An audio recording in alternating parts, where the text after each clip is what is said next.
ابتدا ہے رب جلیل کے بابرکت نام سے، جو دلوں کے حال خوب جانتا ہے۔ دیکھتی آنکھوں سنتے کانوں کو میرا سلام۔ السلام علیکم، کیسے ہیں ناظرین؟ امید کرتی ہوں کہ خیریت سے ہوں گے۔ آپ نے میری ویڈیو کو لائک نہیں کیا تو لائک کریے گا اور کمنٹس لازمی دیجیے گا۔ تھوڑا سا ٹائم وہ گزر گیا کہ میں نے لائف نہیں کی، لیکن اب جو ہے نا آج میں نے اسٹارٹ کی اپنی لائف۔ تو آج ہمارا جو ٹاپک ہے وہ ہے نیکی اور بدی، ٹھیک ہے؟ اس کے بارے میں آپ کو کچھ بتانا چاہوں گی۔ زندگی میں ہم جتنے بھی کام کرتے ہیں وہ دو طرح کے ہوتے ہیں، نیکی یا برائی۔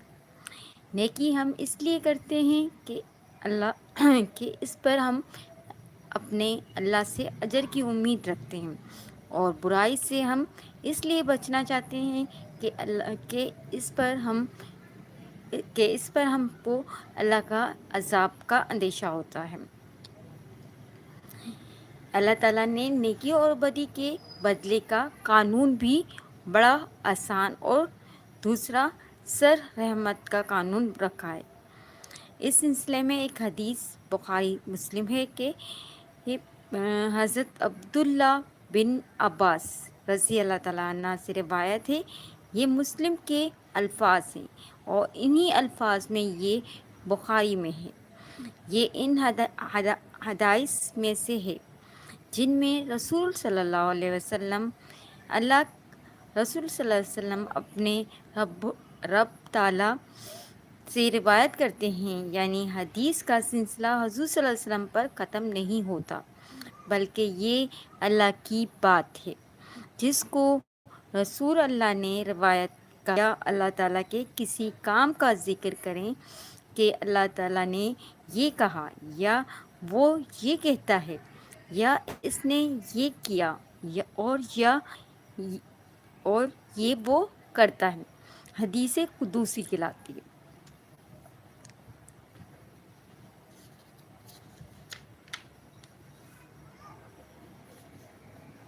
حضرت عبداللہ بن عباس رضی اللہ تعالیٰ عنہ سے روایت ہے کہ یہ ان باتوں میں سے ہے جو رسول اللہ اپنے رب سے روایت کرتے ہیں۔ رسول اللہ نے فرمایا کہ اللہ نے نیکیوں اور برائیوں کو لکھ لیا ہے، پھر اس لکھنے کے عمل کو واضح یوں فرمائی ہے کہ جس نے نیکی کرنے کا ارادہ کیا اور پھر اس کو نہیں کیا تو اللہ نے اس کو اپنے پاس سے مکمل نیکی کے برابر لکھ لیا، اور اگر کسی نے نیکی کا ارادہ کیا اور پھر اس کو کر لیا تو اللہ عز و جل نے اس کو اپنے پاس 10 نیکیوں کے برابر لکھ دیا، 10 سے 700 گنا تک لکھ دیا، بلکہ اس سے بھی اور زیادہ روایت میں آتا ہے۔ اور اگر اس نے کسی برائی کا ارادہ کیا اور پھر اس کو نہیں کیا تو اللہ نے اس کو اپنے پاس ایک نیکی کے برابر لکھ لیا۔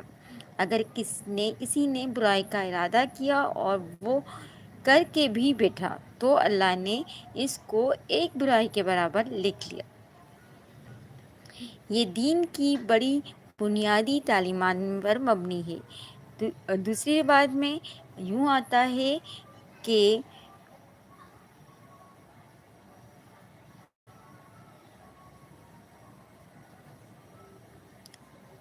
جن سے بہت سارے معنوں میں پر روشنی دی گئی ہے۔ مثلا ایک حدیث میں روایت ہے کہ جب بندہ ارادہ کرتا ہے کہ وہ کوئی نیکی کرے تو اللہ فرماتا ہے کہ جب تک وہ اس کو نہ کرے میں اس کو نیکی کے طور پر لکھ لیتا ہوں، کر لے تو 10 گنا یا اس سے بھی زیادہ دیتا ہوں۔ جب وہ کسی برائی کا ارادہ کرتا ہے تو جب تک وہ نہ کرے تو میں اس ارادے کو معاف کرتا رہتا ہوں، جب وہ اس کو کر لیتا ہے تو اس کو برابر لکھتا ہوں۔ فرشتے کسی بندے کے بارے میں اللہ تعالیٰ سے کہتے ہیں کہ یہ تو برائی کا ارادہ کیے ہوئے ہے، برائی کرنا چاہ رہا ہے۔ اس پر حدیث کے الفاظ ہیں کہ اللہ تعالیٰ فرشتوں سے زیادہ جانتا ہے، وہ دیکھ رہا ہے، اس کو معلوم ہے۔ اللہ تعالیٰ فرماتا ہے اس پر نگاہ رکھو، اور اگر یہ کر لے تو اس کے بعد لکھ لو، اور اگر یہ اس کو میری جزا کی امید میں اور میرے خوف سے چھوڑ دے تو پھر اس کو نہ لکھو بلکہ نیکی کے طور پر لکھو۔ آپ دیکھیں کہ جس نے اللہ کے خوف سے یا اللہ کے اجر کی امید رکھتے ہوئے برائی کو جس کے حال سے دل سے نکال دیا، اس کا یہ ارادہ اللہ تعالیٰ کو پسند آیا۔ اللہ کی خاطر کسی برائی کو چھوڑ دینا خود اپنی جگہ پر نیکی ہوتی ہے۔ اللہ تعالیٰ نے فرمایا ہے کہ اگر کوئی آدمی نیکی کر کے آئے گا تو اس کو اس کا 10 گنا اجر دیا جائے گا۔ یہ بات سورۃ الانعام میں کہی گئی ہے۔ سورہ بقرہ میں انفاق فی سبیل اللہ کے ضامن میں یہ بھی بات کہی گئی ہے، جو آدمی ایک دانہ بھی خرچ کرے گا، اس کی مثال ایسی ہے جیسے ایک دانے میں 7 بالیں نکالیں اور ہر ایک میں 100 دانے ہوں، لہٰذا 700 گنا جو اس حدیث میں آیا ہے وہ قرآن مجید میں کئی بار آیا ہے۔ قرآن مجید سے ماخوذ کیا گیا ہے اور تشریح بھی ہے۔ نبی کریم صلی اللہ علیہ وسلم فرماتے ہیں، یہ بات قرآن مجید نے بہت واضح کر دی ہے کہ کسی کا کوئی نیک عمل ضائع نہیں ہو سکتا۔ کسی محنت کرنے والے کی محنت، کسی مزدوری کرنے والے کی مزدوری، کسی نیک عمل کرنے والے کا کوئی نیک عمل ضائع نہیں ہو سکتا، حالانکہ وہ اس کو اپنے ہاتھوں خود برباد کر دے، خود ہی کنواں کھود دے اور اس میں گر جائے، اور خود ہی اسے برے اعمال کرے، جو نیکیوں وہ ضائع نہیں ہوتی۔ برائی کو اگر وہ چاہے تو لکھے اور اگر چاہے تو معاف کر دے۔ اللہ کے دین کے اندر جو آسانی اور وسعت ہے وہ یہ ہے کہ ہم نیکی کا راستہ اختیار کریں، نیکیاں کریں، برائیوں کے راستے سے رک جائیں اور لازماً ترک کر دیں۔ اس معاملے میں اللہ کا یہ قانون جو نبی کریم صلی اللہ علیہ وسلم نے حدیث قدسی کے طور پر بیان کیا ہے، بڑا دلکش ہے۔ اس کا ہر جزا اپنی جگہ پر قابل غور ہے۔ پہلی بات جو اس کے اندر واضح طور پر نظر آتی ہے وہ یہ ہے کہ اصل چیز کسی کام کو کرنے کا ارادہ ہے۔ انسان کو جو طاقت دی گئی ہے، اختیار دیا گیا ہے، وہی اس کا امتحان ہے، اور وہ اپنی شخصیت، اپنی حیثیت، اپنے قلب، اپنے دماغ، جو الفاظ بھی آپ استعمال کریں، قرآن مجید نے انسان کے اندر کی جو شخصیت کام کرنے کے فیصلے کرتی ہے اور کام کرتی ہے، اس کے لیے قلب کا لفظ استعمال کیا گیا ہے۔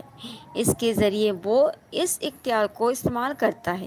قرآن نے یہی کہا ہے کہ اصل زندگی قلب کی زندگی ہے، اصل موت قلب کی موت ہے، اصل بینائی قلب کی بینائی ہے، اصل اندھا پن قلب کا اندھا پن ہے۔ قیامت کے روز وہی آدمی نجات پائے گا جو اللہ کے پاس قلب سلیم لے کر جائے گا۔ اصل چیز آدمی کا ارادہ اور اختیار ہے، اور اللہ تعالیٰ کو سب سے پہلے یہی مقصود ہے کہ آدمی ارادہ کرے۔ یہاں اس کے لیے ہم کا لفظ استعمال کیا گیا ہے۔ ہمت سے زندگی سدھار سکتے ہیں ہم۔ یہ قرآن مجید کے ارشادات کے بارے میں ارشادات ہیں۔ اللہ نے یوں فرمایا ہے، جس نے آخرت کا ارادہ اور ہمت کر لی کہ مجھے آخرت کمانا ہے، اور یہ عزم کر لیا اور پختہ ارادہ ہو گیا، اور پھر اس کے لیے کوشش کی، سے جیسی کوشش کر سکتا ہے، جتنی اس کی استطاعت ہے، جیسا کہ اس کا حق ہے، اور ایمان کے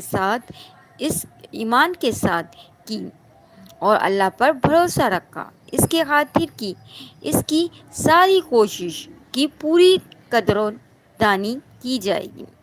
اگر ہم اردو زبان میں لفظی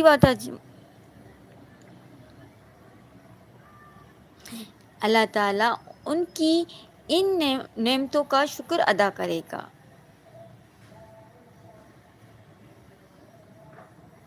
اللہ کی نظر میں اصل قوت ارادے کی قوت۔ ہمارے ہاں ارادے کے لیے ایک دوسرا لفظ نیت بھی استعمال کیا جاتا ہے۔ شریعت میں نیت کی بڑی اہمیت ہے۔ آپ سب جانتے ہیں کہ ہم کو نیت کرتا ہوں، یعنی کہ ہم جو نماز پڑھتے ہیں اس میں بھی ہم نیت کرتے ہیں، یعنی کسی بھی کام کو سر انجام دینے کے لیے ارادے یا نیت کرنے کی ضرورت ہوتی ہے۔ وہ کام پھر اچھی بخوبی سے ہو سکتا ہے اگر آپ کا ارادہ اس کا کرنے کا ہو، کوئی بھی کام کرنے کا۔ دل میں نیت ہونی چاہیے۔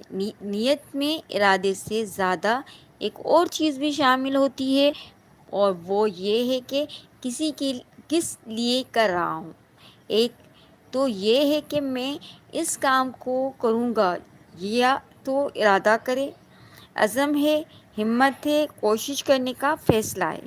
دوسری بات یہ ہے کہ کس لیے کروں گا، تو اس میں یہ تاکید ہے کہ آدمی اخلاص سے کرے۔ اخلاص سے مراد یعنی کہ خالص نیت سے کرے، یعنی کہ آپ کا عمل خالص ہونا چاہیے۔ جیسے ہماری نماز، اگر ہم نماز خوش و خوبی سے پڑھتے ہیں، یعنی کہ اس کو ٹھہر ٹھہر کے پڑھتے ہیں، الفاظوں کی پوری ادائیگی کرتے ہیں، تو یہ ہماری جو ہے پرخلوص طریقے سے ہم ان چیزوں کی ادائیگی کر رہے ہیں۔ اگر ہم کسی سے ملتے ہیں تو اس سے پرخلوص طریقے سے، محبت بھرے لہجے سے بات چیت کرتے ہیں، تو وہ بھی ایک اچھی نیت میں شامل ہوتا ہے۔ اللہ تعالیٰ نے مسلمانوں پر حقوق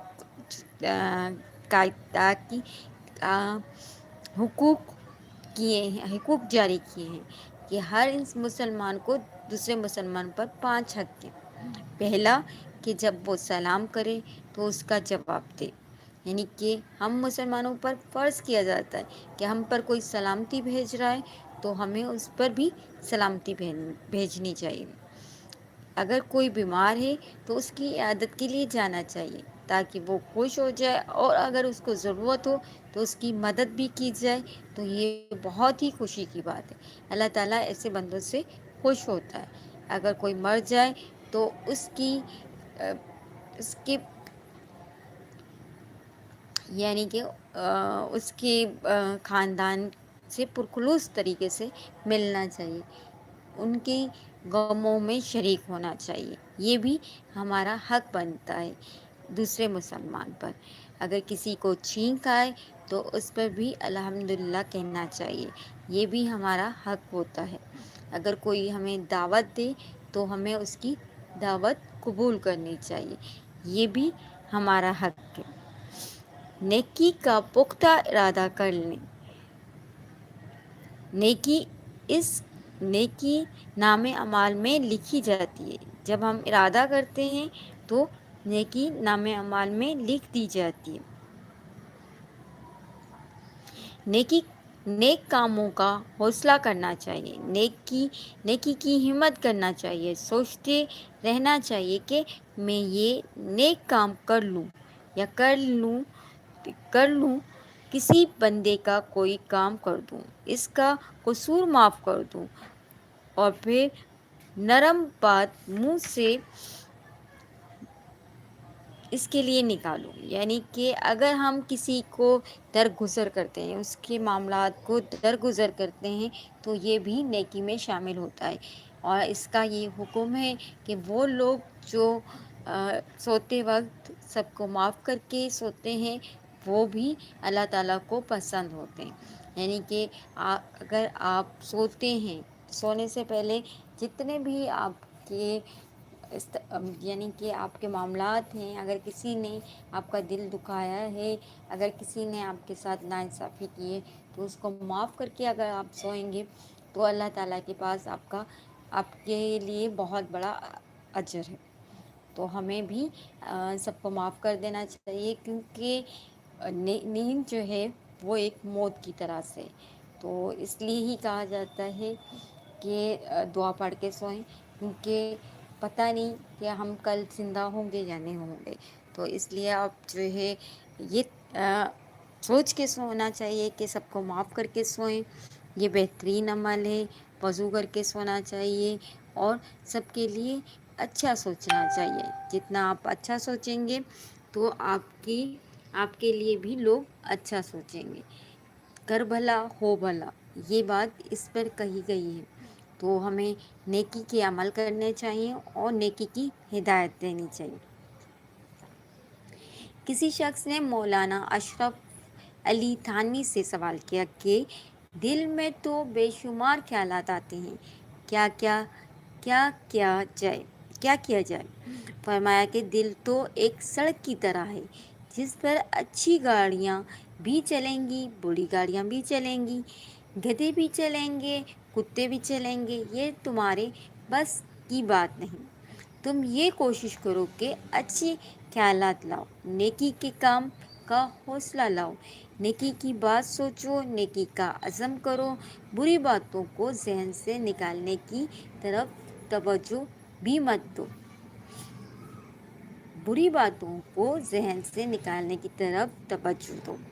اس لیے کہ وسوسہ کوئی محسوس چیز نہیں ہے، مکان کی طرح ہے.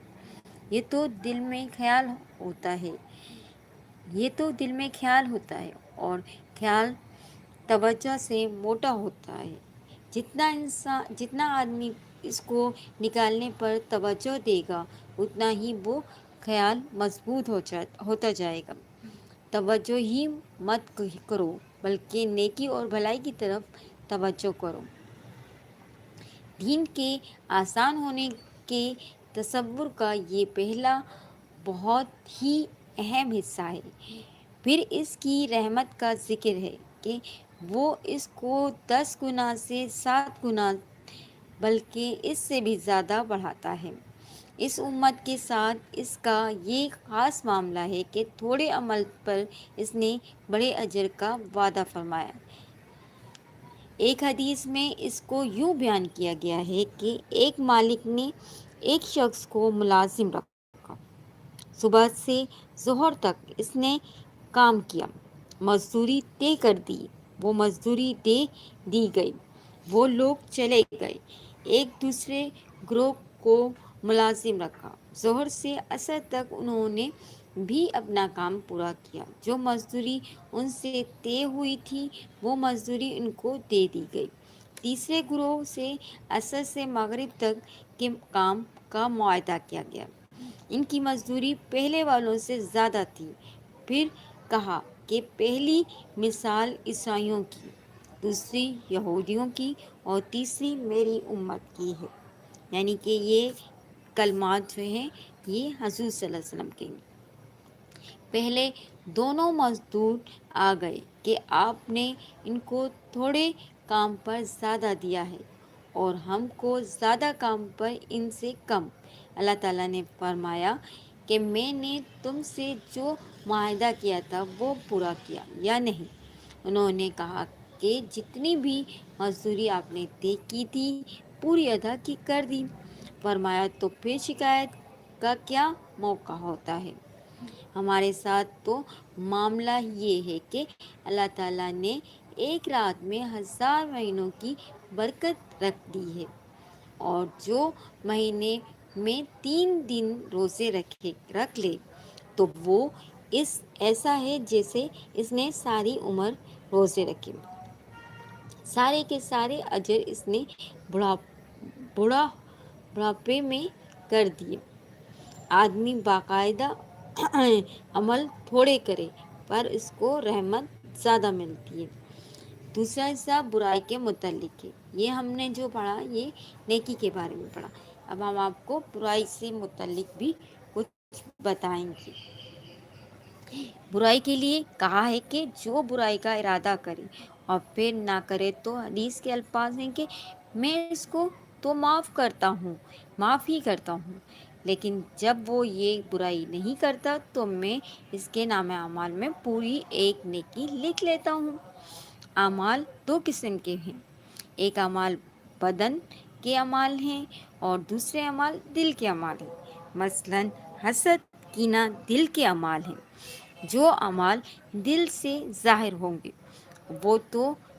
وہ تو ہوں گے، اس میں نیکی کا کوئی سوال پیدا نہیں ہوتا۔ یہ حدیث ان اعمال کے بارے میں ہے جو بدن سے کیے جاتے ہیں۔ ان کے بارے میں لوگوں کی رائے مختلف ہے۔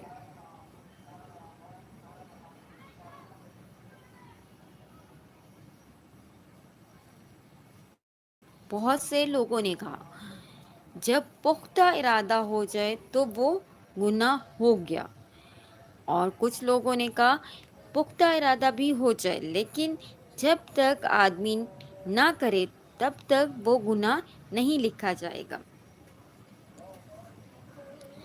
چھوڑنے کے بارے میں لوگوں کی یہ رائے ہے کہ اگر آدمی نے ویسے ہی چھوڑ دیا، بھول چوک ہو گئی، ایک برائی کا ارادہ کیا اور نہیں کر سکا، حالات سازگار نہیں ہوئے اس لیے نہیں کیا یا بھول گیا، تو اس پر کوئی اجر نہیں ہے۔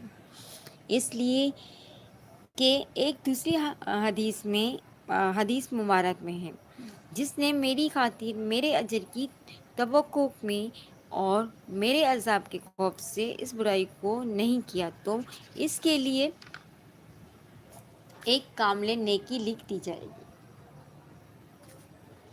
جو کام جائز اور زندگی کی ضروریات ہیں ان کو بھی اللہ کے لیے کرنے سے ثواب ہے۔ ایک روایت میں آتا ہے میں رات سوتا ہوں اور کچھ حصہ نماز پڑھتا ہوں، جتنی رات میں نماز پڑھتا ہوں اس کا جتنا مجھے اجر ملتا ہے میں سمجھتا ہوں کہ مجھے سونے پر بھی اتنا ہی اجر ملے گا۔ ایک اور حدیث میں آتا ہے نبی کریم صلی اللہ علیہ وسلم فرماتے ہیں کہ تم لوگ اپنی بیویوں کے پاس جاتے ہو، وہ بھی اللہ کے ہاں نیکی لکھی جاتی ہے۔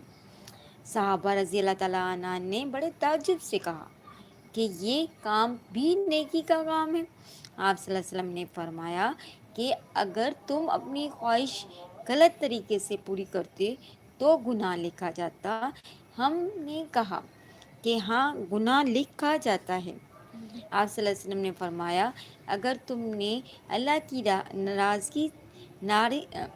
کی ناراضگی کے راستے کو چھوڑ دیا اور نیکی کی طرف مائل ہوئے تو آپ کے اعمال بھی نیکی میں لکھ دیے جائیں گے۔ نیک بد برائی کا خیال آ گیا، اگر آپ کے اندر برائی کا خیال آ گیا اور برائی کا قصد کر لیا، برائی کا ارادہ بھی کر لیا اور پھر اللہ کے خوف سے چھوڑ دیا تو جس نے اللہ کے خوف سے اللہ کے سامنے کھڑے ہونے کے ڈر سے اپنے نفس کو برائی سے روک لیا اس کے لیے جنت کا وعدہ ہے۔ یہ بات سورہ رحمان میں بھی آئی ہے۔ جو اپنے رب کے سامنے ہونے سے ڈرا اس کے لیے 2 جنتوں کا دعویٰ ہے، اور جس نے اپنی نفس کو بری خواہشات سے روک لیا کہ مجھے اللہ کے سامنے کھڑا ہونا پڑے گا، برائی کا ارادہ بھی کر لیا، پھر نیت بھی ہو گئی، خیال بھی آ گیا، ہمت بھی کر لی لیکن پھر رک گیا تو اللہ کے حساب میں یہ ایک نیکی ہوگی، اور جس نے کر لیا تو پھر اس کی ایک ہی برائی لکھی جائے گی، اس سے زیادہ نہیں لکھی جائے گی۔ دین کے آسان ہونے کا اور عام لوگوں کے لیے دین پر عمل کرنے کا کتنا سہل اور آسان طریقہ ہے، جو مختلف حدائث سے بالکل واضح ہمیں معلوم ہوتا ہے اور ہمیں مطالعے سے زیادہ معلومات ملتی ہے۔ قرآن پاک کی تفسیر کے ساتھ، اگر ہم قرآن پاک کو تفسیر کے ساتھ پڑھیں گے تو ہمیں ہر مسئلے کا حل مل جاتا ہے۔ اللہ نے اپنی رحمت کے دروازے وسیع کیے ہیں لوگوں پر۔ اللہ تعالیٰ نے زمین کی تخلیق کے بعد بھی اپنے عرش کے پاس رحمت کو لکھ لیا ہے کہ میں نے اس کو اپنے اوپر لازم کر لیا ہے کہ میں رحمت کا برتاؤ کروں گا اور میری رحمت میرے عذاب کے اوپر غالب آئے گی۔ یہ بلانے کے لیے راستے کھول دیے ہیں، یہ بھولنے کے لیے راستے کھول دیے ہیں، حوصلے دیے ہیں، ترغیب دی ہے اور آسان بنا دیا ہے۔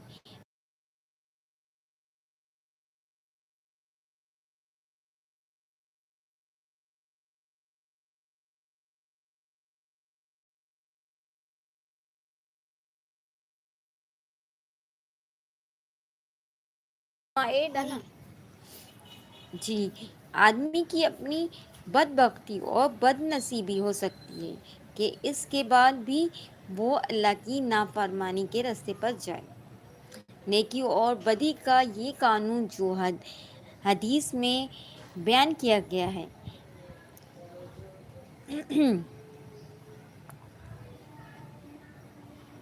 بہت سارے صحابہ رضی اللہ تعالیٰ عنہ سے روایت ہے کہ ایک روایت ہے حضرت عبداللہ بن عباس رضی اللہ تعالیٰ عنہ کی روایت ہے، اگر روایت ہے دیگر بہت سے صحابہ نے روایت میں بتایا ہے تو اور تھوڑے بہت الفاظ کے فرق سے بھی بیان کیا گیا، یعنی کہ بہت سارے لوگوں کے معاملات، بہت سارے صحابہ کی سوچ ایک دوسرے سے متشابہ ہے، یعنی کہ ملتی جلتی ہے۔ اللہ تعالیٰ نے نیکی اور بدی کے جزا و سزا کے قانون میں بڑی آسانی رکھی ہے اور سارا راستہ کھول دیا ہے۔ اب اپنے حوصلے اور ہمت کی اور اپنے ارادے کی بات ہے۔ کسی ایسی بات کی باز پرسی اور ماخوذ اللہ کے ہاں نہیں ہے جو آدمی کے اختیار سے باہر ہو، جو ارادے سے نہ کر سکتا ہو، اس کا کوئی ماخوذ نہیں ہے۔ جو ارادے سے کر سکتا ہو صرف اسی کا ماخوذ ہے۔ صرف ارادے پر بھی کوئی ماخوذ نہیں ہے، بلکہ یہ فرمایا کہ نیکی کا ارادہ کیا، نہیں کی تو ایک نیکی لکھی گئی اور اگر کر لی تو 10 نیکیاں لکھ دی گئیں اور اس سے زیادہ۔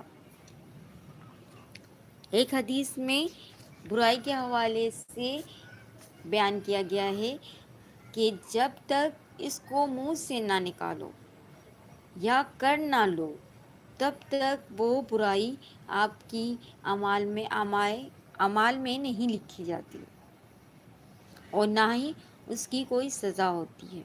نیکیاں اور برائیاں لکھنے کا یہ پورا قانون اللہ تعالیٰ نے بیان فرما دیا ہے کہ یہ میرا قانون ہے جس کے مطابق میں بندوں کے ساتھ معاملات کرتا ہوں۔ اصل چیز نیت اور ارادہ ہے۔ اس کا ایک دلچسپ پہلو یہ بھی ہے کہ اگر کوئی آدمی ایک ہی کام میں 10 کاموں کا ارادہ کرے تو 10 ثواب اس کو ملتے ہیں۔ اس کی مثال ایک یہ بھی ہے، اگر آدمی اعتکاف کرے تو اعتکاف میں نیت کرے کہ میں مسجد میں جا رہا ہوں اس لیے کہ اللہ کے گھر میں جانا بھی ثواب کا کام ہے۔ اعتکاف کی نیت کرے، وہ بھی ثواب کا کام ہے، اور پھر نیت کرے کہ وہاں پر میں بندوں کی خدمت کروں گا، یہ بھی ایک طرح سے ثواب کا کام ہے۔ ان کو دین کی تعلیم دوں گا، یہ بھی ایک نیت جو ہے ثواب کے دائرے میں آتی ہے۔ میں یہاں جو برائیاں کرتا ہوگا تو ان کو بچاؤں گا برائیوں سے. لوگ میرے شر سے بچیں گے، یعنی کہ اللہ تعالیٰ کے لوگ شر سے بچیں گے. ایک ہی کام میں وہ فہرست بنا لیں اور 10 نیکیوں کی نیت کریں تو یہ نیت اور ارادے ہی اصل چیز ہیں. یہی انسان کے دل کا سر چشمہ ہے، جس کی صلاح پر پوری زندگی کی صلاح اور جس کے فساد پر پوری زندگی کے فساد کا مدارہ ہے. نیکی، نیت اور ارادے کا عمل مقام اور مرکز دل ہے. دل کے اندر اگر نیکی کی نیت رہے، نیکی کے حوصلے رہیں، نیکی کے عزم رہیں، ان کی فکر میں آدمی لگا رہے، جتنا بھی کر سکے وہ کر لے، اس کا نام اعمال خالی نہیں جائے گا. برائی کا خیال آ جائے تو اس سے نہ گھبرائے، لیکن اس کے پیچھے نہ لگے اور اس کو کرنے سے بچے، اپنے آپ کو بچائے، تو پھر بھی نیکی کا سلسلہ جاری رہتا ہے. اللہ کی رحمت کا دروازہ تو کھلا ہوا ہے، بڑا وسیع ہے. اللہ تعالیٰ ہمیں توفیق عطا فرمائے کہ ہم اس دروازے سے داخل ہوں اور اس کی رحمت سے فائدہ اٹھائیں.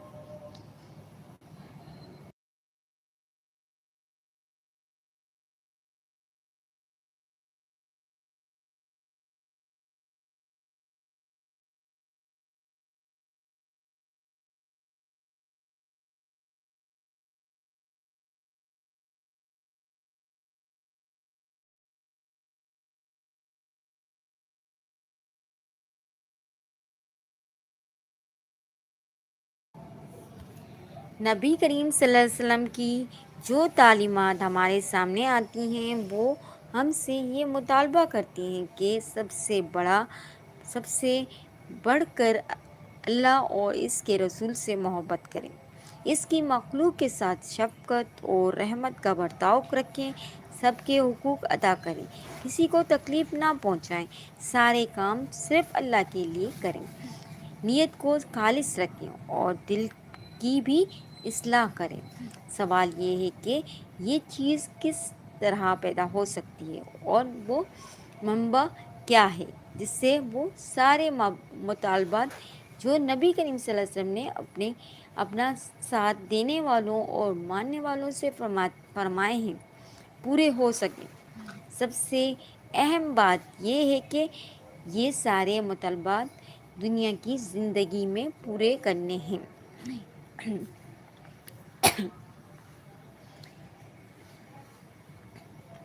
اس لیے جب تک دنیا کی زندگی کی حقیقت آدمی کو سمجھ نہیں آئی اس وقت تک اس مطالبات کو ہم پورا نہیں کر سکتے.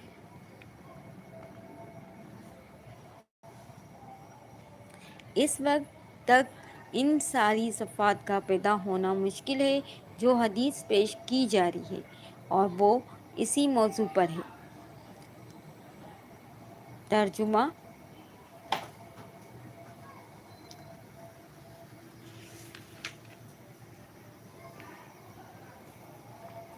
رسول اللہ صلی اللہ علیہ وسلم نے میرا مونڈھا یا کندھا پکڑا اور پھر آپ صلی اللہ علیہ وسلم نے فرمایا، دنیا میں اس طرح رہو جیسے کہ تم اجنبی ہو یا تم راستہ طے کر رہے ہو.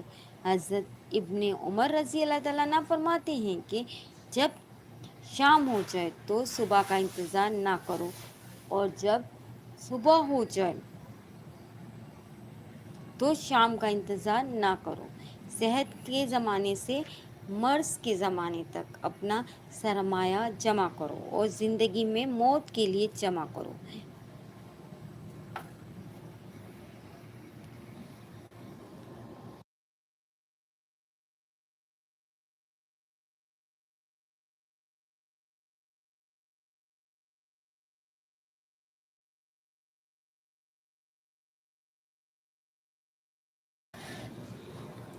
صحابہ کرام رضی اللہ تعالیٰ عنہ اس بات سے واقف تھے کہ جو بات بھی نبی کریم صلی اللہ علیہ وسلم سے منسوب کی جائے وہ 100% سچ ہونی چاہیے. اس لیے اکثر صحابہ احتیاط کی وجہ سے بہت ساری باتیں نبی کریم صلی اللہ علیہ وسلم سے نسبت دی بغیر نقل کیا کرتے تھے. اس کو حدیث کی زبان میں اثر کہتے ہیں. حضرت صلی اللہ علیہ وسلم نے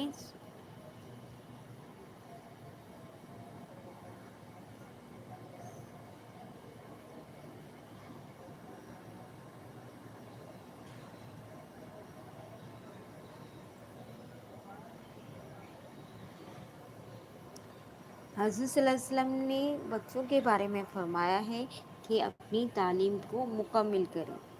سب سے پہلے تو طریقہ تعلیم پر غور کیجیے کہ نبی کریم صلی اللہ علیہ وسلم نے اپنے ساتھیوں یعنی صحابہ کرام رضی اللہ تعالیٰ عنہ کی تربیت کے لیے ان کو متوجہ کیا اور قریب ہو کر ان کا کندھا پکڑ کر ان کی توجہ مبلوث کر کے ان سے بات کی اور فرمایا کہ دنیا کے اندر غریب یا راستہ عبور کرنے والے کی طرح رہو. غریب کا لفظ یعنی کہ غریب سے معنی اجنبی کے ہیں.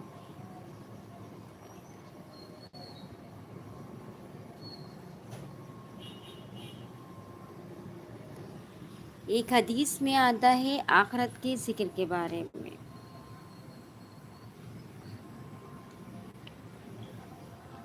موت کے بعد جو زندگی آنے والی ہے جہاں انسان کو جانا ہے اور اسی عالم سے وہ دنیا میں آیا ہے، ان دونوں کے درمیان میں ماں کے پیٹ اور بچپن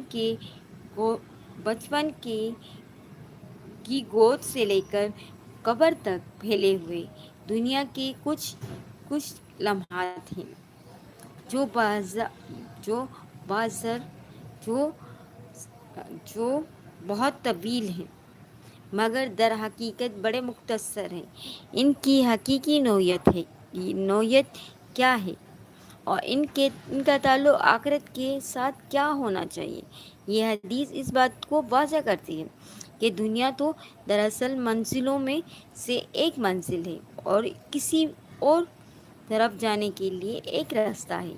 دنیا نہ خود منزل ہے اور نہ مقصود ہے اور نہ رہنے کی جگہ، پر یہ تو اجنبی جگہ ہے اور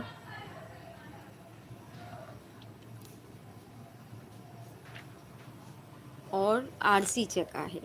انسان موت کے بعد جو زندگی آنے والی ہے انسان کے لیے موت کے بعد جو زندگی آنے والی ہے اس کا سامان تیار کرے، جو اس کا اصل گھر ہے وہاں پہنچنے کے لیے تیاری کرے.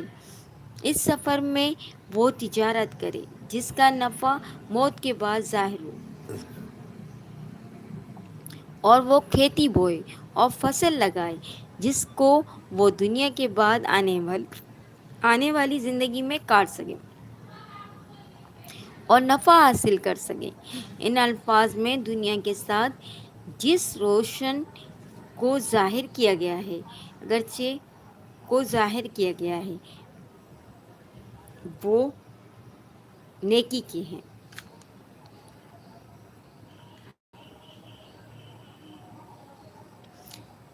انسان پھنسا ہوا ہے نیکی اور برائی کے چکر میں.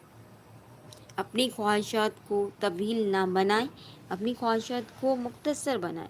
جتنا اللہ تعالیٰ نے ہمیں دیا ہے اس پر صبر و شکر کریں. جو انسان صبر و شکر نہیں کرتا اللہ تعالیٰ کے سامنے وہ بندہ کبھی بھی ترقی نہیں کر سکتا اور نہ ہی وہ انسان اللہ تعالیٰ کو پیارا ہوتا ہے. تو ہم جس حال میں ہیں وہ بہتر ہے اور اللہ تعالیٰ نے ہمیں اس حال میں رکھا ہے. مزید بہتر کرنے کی کوشش کریں لیکن اس کو تبدیل کرنے کی کوشش نہ کریں. یعنی کہ ایسا نہ کہیں کہ اس نے یہ کر دیا. جب ہم کسی کے ساتھ نیکی کرتے ہیں اور ہم 10 لوگوں کو بتاتے ہیں یا تصویریں کھینچ کے سینڈ کرتے ہیں تو ہماری نوکری جو ہوتی ہے ضائع ہو جاتی ہے. اور اگر ہم پڑھنا چاہتے ہیں پڑھانا چاہتے ہیں تو بھی یہ بھی ہماری نیکی ہے۔ بچوں کو تعلیم دینا بھی ایک طرح سے نیکی کا عمل ہے، یعنی کہ ان قرآن پاک کی تعلیم دینا وہ تو ہے ہی نیکی، اس میں آپ کی اسلامیت کی بکس بھی شامل ہیں، یعنی کہ ہمارے اسکول کی اسلامیت کی بک بھی شامل ہے۔